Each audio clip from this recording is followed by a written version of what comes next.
Hi friends, welcome back to Sabaya kitchen.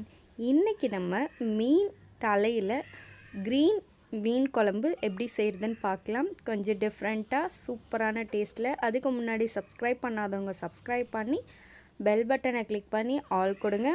நான் போடுற புது புது டிஃப்ரெண்ட்டான வீடியோஸ் எல்லாமே உங்களுக்கு உடனே வரும். வாங்க கிச்சனுக்கு. தேவையான பொருள் என்னென்னு பார்க்கலாம்.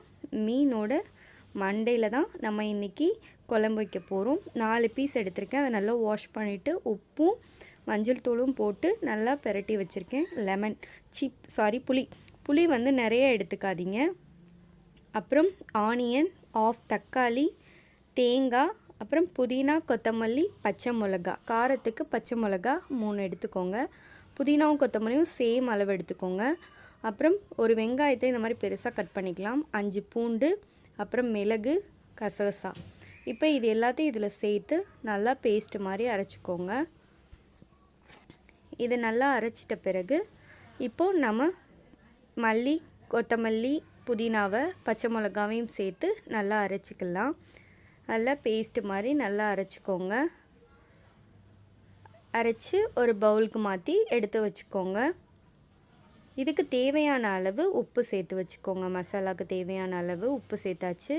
இப்போது ஒரு கடாயில் ஆயில் சேர்த்து நல்லெண்ணெய் சேர்த்துக்கோங்க. நல்லெண்ணெய் சேர்த்து அதில் ஜீரகம், வெந்தயம், அப்புறம் 2 கிராம்பு, ஒரு ஏலக்காய் சேர்த்து நல்லா பொரிஞ்சதும் ஆனியன் சேர்த்துக்கோங்க.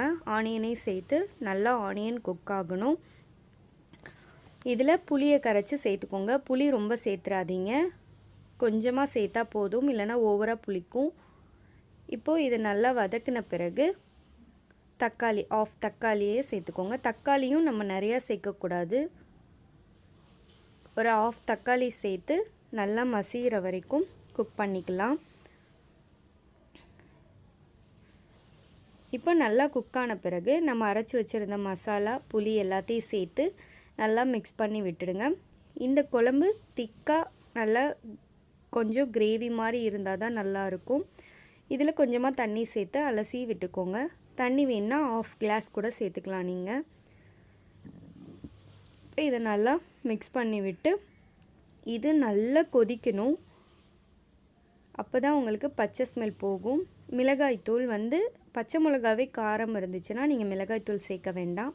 காரம் இல்லைன்னா மிளகாய்த்தூள் சேர்த்துக்கோங்க. ஏன்னா மீன் குழம்பு கொஞ்சம் காரமாக இருந்தால் தான் நல்லாயிருக்கும். ஸோ இதை நல்லா கொதிக்க விடணும். ஒரு 15 மினிட்ஸ் ஆகுது நல்லா கொதிக்கணும். அப்போ தான் உங்களுக்கு பச்சை ஸ்மெல் போய் நல்லா சூப்பரான டேஸ்ட் கிடைக்கும். இந்த மாதிரி டிஃப்ரெண்ட்டாக ட்ரை பண்ணி பாருங்கள். மீன் குழம்பு எப்போதும் ஒரே மாதிரி தான் நம்ம செய்வோம். இந்த மாதிரி புதினா, கொத்தமல்லி சேர்த்து அரைச்சி க்ரீன் ஃபிஷ் குழம்பு செஞ்சு பாருங்கள் நல்லா கொதித்து வருது. இப்போ சைடில் உள்ளதெல்லாம் இது பண்ணிவிட்டு கொஞ்சம் நல்லா கொதித்த பிறகு 15 மினிட்ஸ் நல்லா கொதித்த பிறகு மீடியம் ஃப்ளேமில் வச்சுடுங்க. மீடியம் ஃப்ளேமில் வச்சு மீன் சேர்த்துக்கலாம். மீன் சேர்த்த பிறகு நீங்கள் ஹை ஃப்ளேமில் வச்சு குக் பண்ணிங்கன்னா மீன் எல்லாமே உடஞ்சிரும். ஸோ அதனால் நீங்கள் மீடியம் ஃப்ளேம்லேயே வச்சு குக் பண்ணி எடுத்துக்கோங்க. பாருங்கள் நல்லா கொதிக்குது. இப்போ மூடி போட்டு ஒரு 5 மினிட்ஸ் மீடியம் ஃப்ளேமில் கொதிக்க வச்சு ஆஃப் பண்ணிடலாம். அவ்வளோதான், ரெடி ஆயிரும். பாருங்கள் நல்லா கொதித்து ரெடி ஆயிருச்சு. கம்மன்னு மீன் குழம்பு ரெடி ஆயிருச்சு. சூப்பராக மீன் எல்லாமே வெந்து வந்துருச்சு.